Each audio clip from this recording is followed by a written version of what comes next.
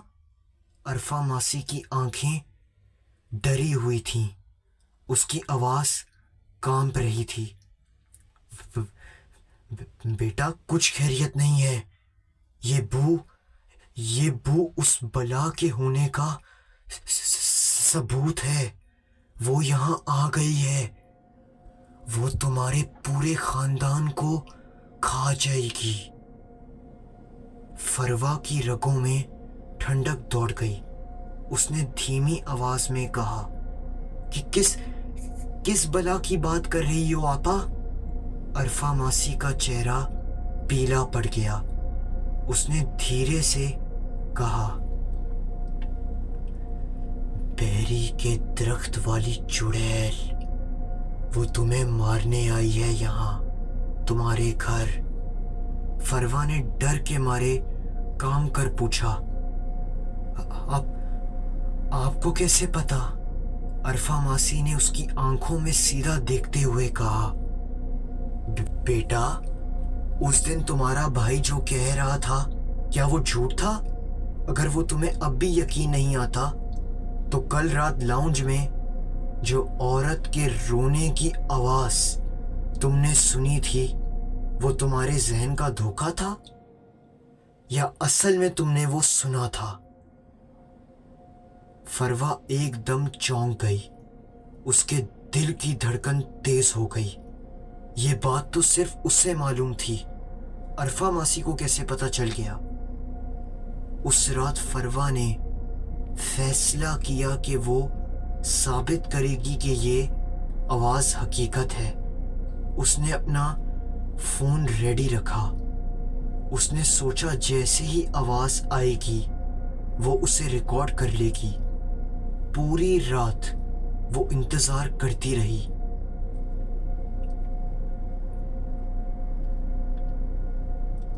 لیکن نہ کوئی آواز سنائی دی، نہ کوئی غیر معمولی حرکت ہوئی۔ انتظار کرتے کرتے فروا کی آنکھ لگ گئی، لیکن اصلی جھٹکا اسے صبح ملا۔ جب وہ اٹھی تو اس نے سنا کہ عرفہ ماسی اپنے گھر مردہ حالت میں ملی ہے۔ فروا کی آنکھیں پھٹی کی پھٹی رہ گئیں، اس کا سانس رک گیا۔ اس کے ذہن میں بس ایک ہی بات گھوم رہی تھی، کل رات یہ سب کچھ بیکار نہیں تھا، وہ اصل میں یہاں آ چکی ہے، اسی نے فروا ماسی کو مارا ہے۔ عرفہ ماسی کی موت کے بعد فروا ایک عجیب سی خاموشی میں ڈوب گئی تھی۔ اس کے ذہن میں بس ایک ہی سوال بار بار گونج رہا تھا، کیا عرفہ ماسی سچ کہہ رہی تھی؟ کیا واقعی بیری کے درخت میں وہ چڑیل بستی ہے جو اب ہمارے گھر آ چکی ہے؟ یہ سوچ اس کے لیے زہر بن گئی تھی۔ اس نے فیصلہ کیا کہ وہ عارف سے بات کرے گی۔ وہ اس کے پاس بیٹھ گئی، بہت پیار سے پوچھنے کی کوشش کی، سوال کیا، مگر عارف چپ رہا۔ اس کی آنکھوں میں وہی سایہ تھا، اسی خوف کی پرچھائی جو دن بہ دن گہری ہوتی جا رہی تھی۔ فروا کے لاکھ پوچھنے پر بھی جب عارف نے کچھ نہ کہا تو اس نے خود سے ایک اور فیصلہ کیا، رات کو میں ثبوت جمع کروں گی اور سب کو دکھا دوں گی کہ یہ صرف وہم نہیں ہے۔ اس دن گھر میں وہی ناگوار بدبو چھائی رہی۔ والدین بھی اس ناگوار سی بدبو کے بارے میں تمام تحقیقات کر کے تھک ہار کر بیٹھ چکے تھے۔ فروا نے اپنے والدین کا یہ حال دیکھا تو اس نے ان سے بات کرنے کا ارادہ بدل دیا۔ اس نے سوچا ثبوت لانے کا وقت آ گیا ہے۔ رات کے 3 بجنے ہی والے تھے. ہر جگہ سکون تھا. والدین اپنے کمرے میں گہری نیند سو رہے تھے. عارف بھی کمبل اوڑھے سو رہا تھا. لیکن فروا کا دل دھڑک رہا تھا کیونکہ اس نے وہی پر اسرار عورت کی رونے کی آواز پھر سے سن لی. اس مرتبہ روح کانپ دینے والی چیخوں کے ساتھ وہ آواز پورے لاؤنج میں گونج رہی تھی، جیسے درد اور عذاب سے بھرا ہوا کوئی سایہ اپنے غم کا شور مچا رہا ہو. فروا نے اپنا فون اٹھایا، کیمرہ آن کیا اور آہستہ آہستہ دبے پاؤں لاؤنج کی طرف بڑھ گئی. ہر قدم کے ساتھ اس کے دل کی دھڑکن تیز ہوتی جا رہی تھی. وہ آواز جیسے اس کی روح میں اتر رہی تھی. لیکن عجیب بات یہ تھی، پورے گھر میں کوئی اور نہیں جاگا. نہ لیاقت، نہ زحا، نہ عارف. گھر بس فروا کے قدم اور اس آواز کے بیچ میں گھوم رہا تھا. پھر ایک دم سے وہ آواز بند ہو گئی. فروا نے ہلکا سا سکون محسوس کیا اور پیچھے مڑنے لگی. لیکن جیسے ہی اس نے نظر گھمائی، اس کا جسم سن ہو گیا. ہاتھ سے فون زمین پر دھڑ سے گر گیا. اس کے سامنے ایک بھیانک شکل کی چڑیل کھڑی تھی، جس سے وہی ناگوار گندی بو آ رہی تھی. کالا سیاہ جسم، بکھرے لمبے بال، دانت جو منہ سے باہر آئے ہوئے تھے، لمبے لمبے ناخن، جلی ہوئی سی خوفناک شکل اور سرخ لال آنکھیں. اور پھر وہ بولی، بیٹا فکر نہ کر، میں صرف عارف کے لیے نہیں، تیرے لیے بھی آئی ہوں. تم دونوں کو لے کے جاؤں گی اور پھر کھا جاؤں گی کچا. پھر وہ فروا کی طرف سیدھا لپکی. سارا گھر فروا کی دل دہلا دینے والی چیخوں سے گونج اٹھا. زحا نے حیران اور خوف کے ملے جلے لہجے میں کہا، ہائے اللہ لیاقت، یہ تو ہماری فروا کی آواز ہے. لیاقت کا دل بھی کانپ گیا. اس نے بس تسلی دینے کی کوشش کی، اللہ رحم کرے گا زحا، فکر نہ کرو، چلو جلدی دیکھتے ہیں. دونوں فوراً اٹھ کر کمرے سے باہر نکلے، مگر باہر کا منظر اور بھی خوفناک تھا. سارا گھر اندھیروں میں ڈوبا ہوا، جیسے اندھیرا زندہ ہو کر دیواروں سے چپک گیا ہو. نہ کوئی آواز، نہ کوئی حرکت، ہر کونا بس خاموشی سے بھرا ہوا تھا. لیاقت اور زحا نے بے چینی کے ساتھ فروا کے کمرے کا رخ کیا اور وہاں جو دیکھا ان کی روح تھڑ تھڑا گئی. فروا اپنے کمرے کی دہلیز پر کھڑی تھی، بال کھلے ہوئے، آنکھیں سفید اور سرخ چمک رہی تھیں، اور اس کا چہرہ بالکل بے جان، مگر اس کی نظر صرف ایک ہی جگہ جمی تھی، اس بیری کے درخت کی طرف جو کھڑکی کے سامنے سے ہل رہا تھا. زحا کی سانس رک گئی، مگر لیاقت نے ہمت جتا کر فروا کے پاس جا کے اسے سنبھالا. دونوں نے پیار سے اسے بستر پر لٹایا. زحا نے ہلکا سا پوچھا، بیٹا کیا ہوا تھا، تم چیخ کیوں رہی تھی؟ فروا نے کچھ نہیں کہا، صرف کروٹ بدلی جیسے سب کچھ ایک خواب ہو. مگر اس کے ہونٹ ہلکی سی ڈراؤنی مسکراہٹ میں تھڑ تھڑاتے اٹھے اور پھر وہ چپ چاپ سو گئی. اگلے دن فروا ایک عجیب سی بیماری کا شکار تھی. نہ بولتی، نہ مسکراتی، بس اپنے کمرے کے ایک کونے میں بال بکھرے ہوئے اور آنکھوں میں سکون کے بجائے خوف چھپا کر بیٹھی رہتی۔ زحا اور لیاقت نے ڈاکٹر تک بلایا، لیکن کسی کو کچھ سمجھ نہ آیا کہ بچی کو اچانک ایسا کیا ہو گیا ہے۔ صرف اپنی بہن کو اس حالت میں دیکھ کر عارف بے چین ہو گیا، مگر فروا کے چہرے پر وہ خاموشی تھی جو انسان کی روح تک کو ہلا دیتی تھی۔ رات بڑھ گئی اور پھر سے وہی گندی پراسرار ناگوار بو گھر میں پھیل گئی۔ سناٹا اتنا گہرا تھا کہ اپنی سانس کی آواز بھی خوفناک لگ رہی تھی۔ اس رات زحا کی آنکھ کھلی، اس کے دل کو بے چینی نے جگا دیا۔ بیچاری ماں اپنی بیٹی کا سوچ کر کمرے سے باہر نکلی۔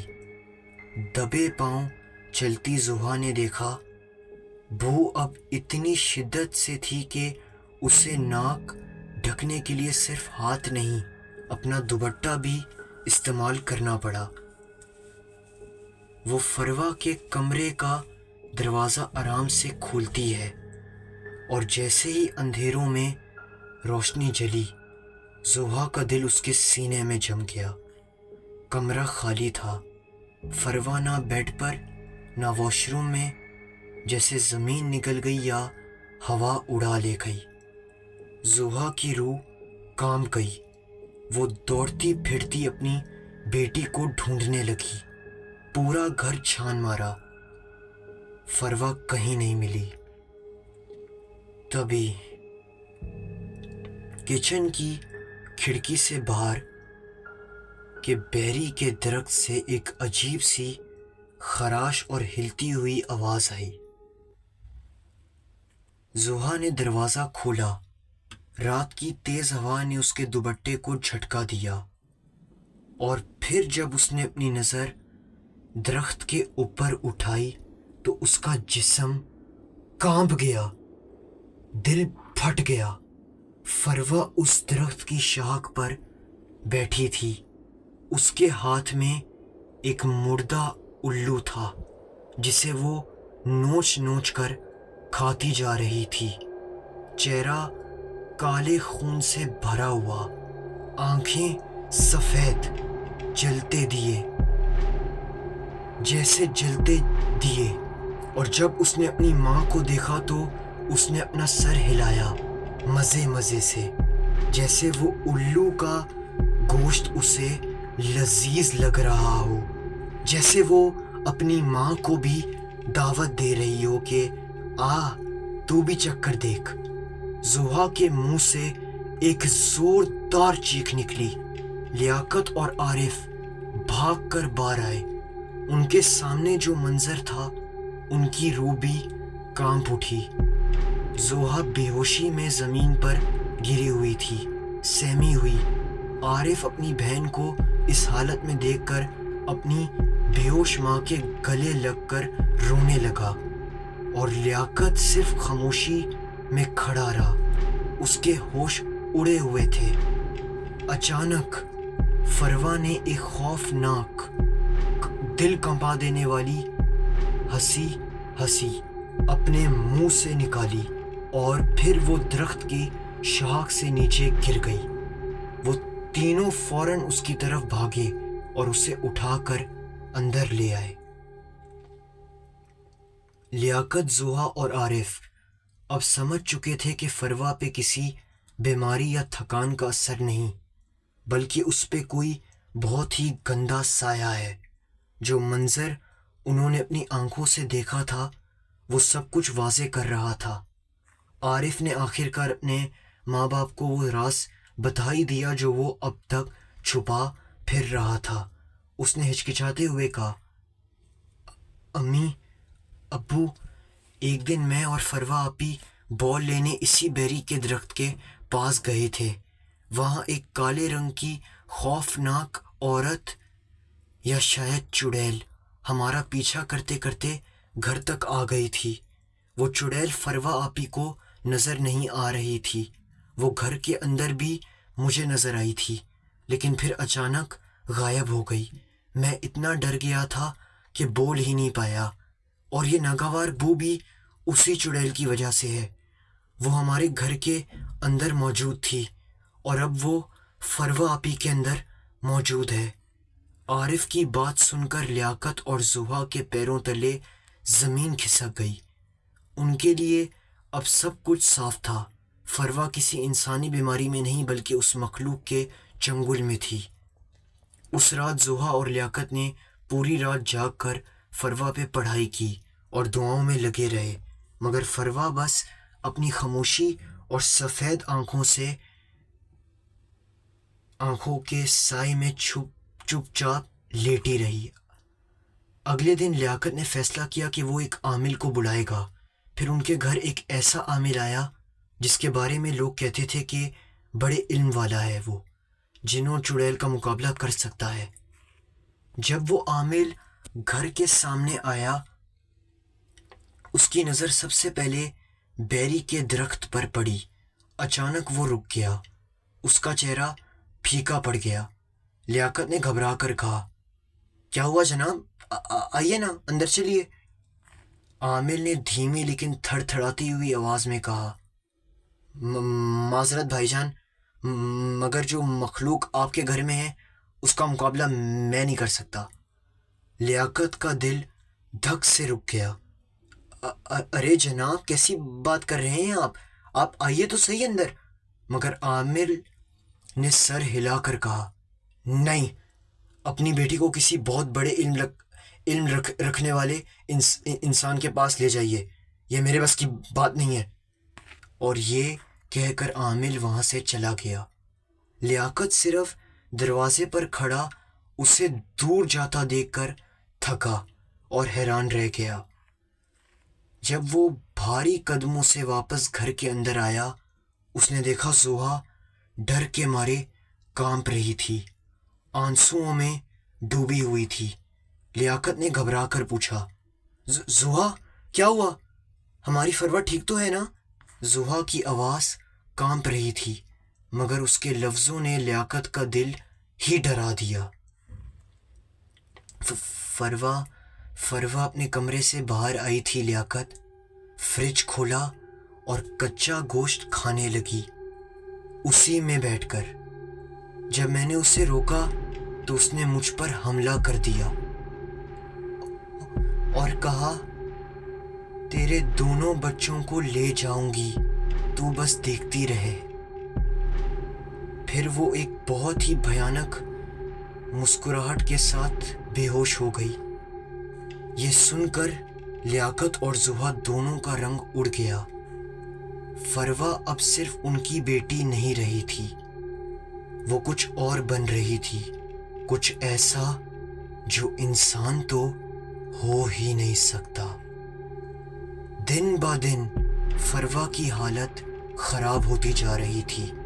زحا کا رو رو کر برا حال تھا، اس کی آنکھیں سوج گئی تھیں، چہرہ پیلا اور تھکا ہوا۔ لیاقت بھی اندر سے ٹوٹ رہا تھا، مگر اپنے بیوی اور بچے سے آنسو چھپاتا پھر رہا تھا۔ اور عارف اپنے کمرے میں ڈر کے مارے چپکا رہتا، جیسے اس کا گھر اب اس کے لیے گھر نہیں، ایک قید خانہ بن گیا ہو۔ جو بھی علم رکھنے والا آتا، وہ صرف ایک ہی بات کہہ کر چلا جاتا، تم لوگوں کے گھر میں جو سایہ ہے وہ بہت طاقتور ہے، ہم اس کا مقابلہ نہیں کر سکتے۔ ہر دفعہ ایک نئی امید کے ساتھ جو انسان آتا، وہ بس فروا کی آنکھوں میں وہ سفیدی دیکھتے ہی پیچھے ہٹ جاتا۔ فروا اپنے کمرے میں چپ چاپ بیٹھی رہتی، لیکن جیسے ہی کوئی اس کے پاس جا کر اسے کچھ کہتا، اس کے اندر کی وہ چڑیل جاگ جاتی اور پورے گھر کا ماحول خوفناک بن جاتا۔ لیکن حد تو تب پار ہو گئی جب ایک رات فروا اپنے کمرے سے باہر نکلی اور اپنے چھوٹے بھائی عارف کی طرف بڑھ کر اسے گھورنے لگی۔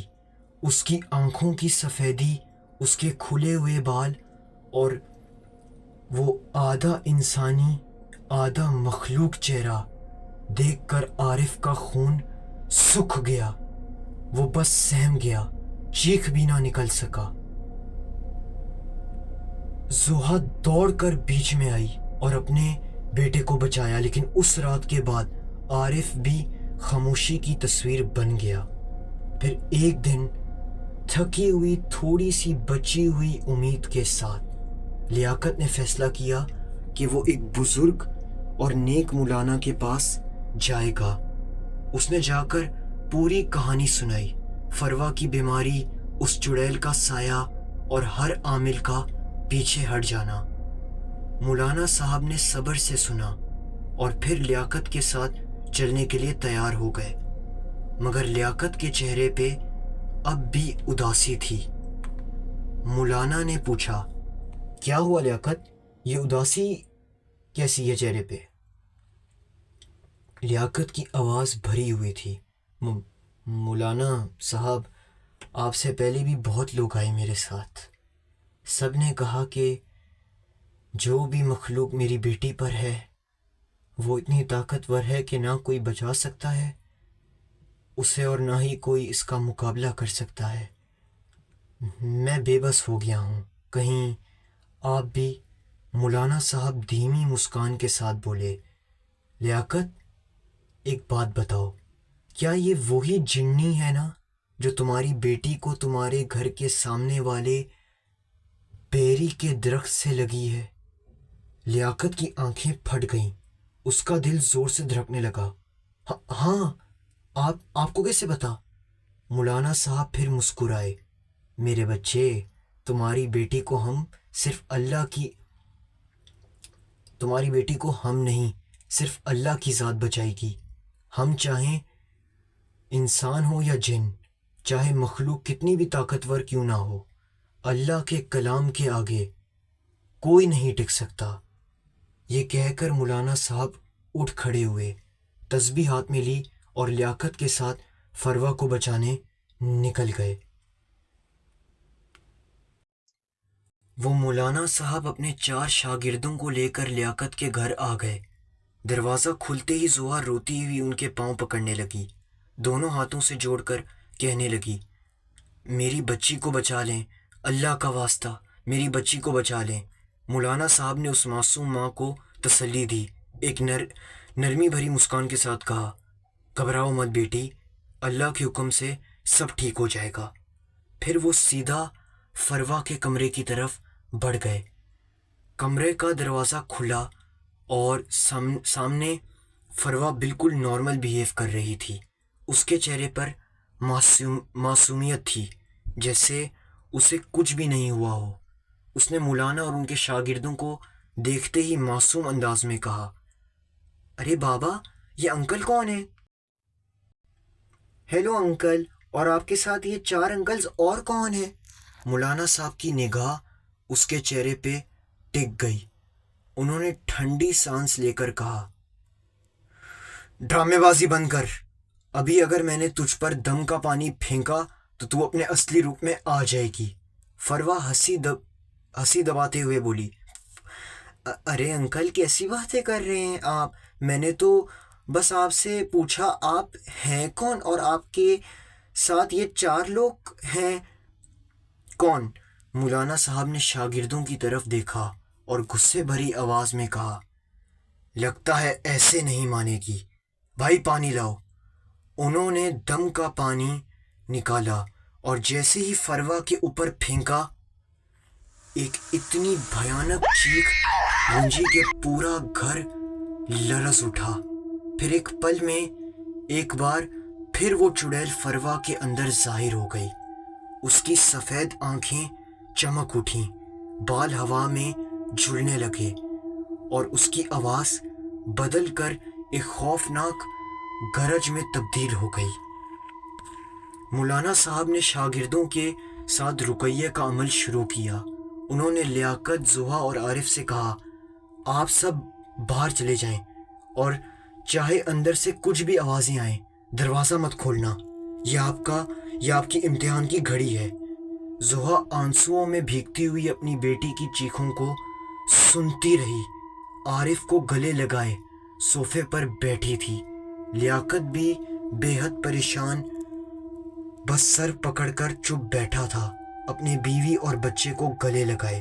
اندر سے فروا کی درد بھری چیخیں گونجنے لگی، مما بچا لو مجھے، یہ بندہ مجھے مار دے گا، جلا دے گا، بابا میں جل رہی ہوں، مجھے بچا لو، عارف اپنی آپی کو بچا لو۔ لیکن سب کو پتا تھا یہ آواز فروا کی نہیں بلکہ اس بدبخت مخلوق کی چال تھی۔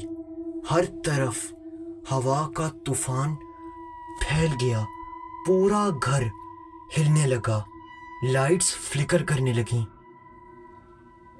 کبھی جلتیں کبھی بجھ جاتیں، اور پھر اچانک سے ایک زور کی بجلی کی کڑک جیسی لائٹ گئی۔ اندھیرا، صرف اندھیرا۔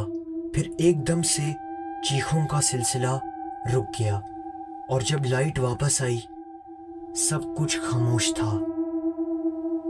دروازہ آہستہ آہستہ کھلا اور مولانا صاحب پسینے میں بھیگے ہوئے لیکن مسکان کے ساتھ باہر آئے۔ انہوں نے گہری سانس لے کر کہا،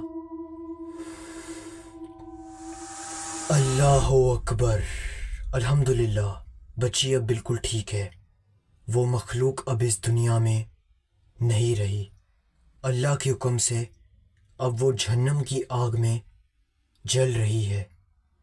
پھر لیاقت کی طرف دیکھ کر کہا، یاد رکھیے گا، اللہ کے کلام کے سامنے نہ انسان نہ جن، کوئی بھی طاقت کبھی نہیں جیت سکتی۔ آپ اپنی بچی کو ہمیشہ پاک صاف رکھیے گا، باوضو یا باغسل۔ زوہا نے دوڑ کر فروا کو گلے لگا لیا، عارف بھی رو کر اپنی بہن کو چپک گیا، اور لیاقت کی آنکھوں میں آنسوؤں کے ساتھ شکریہ تھا۔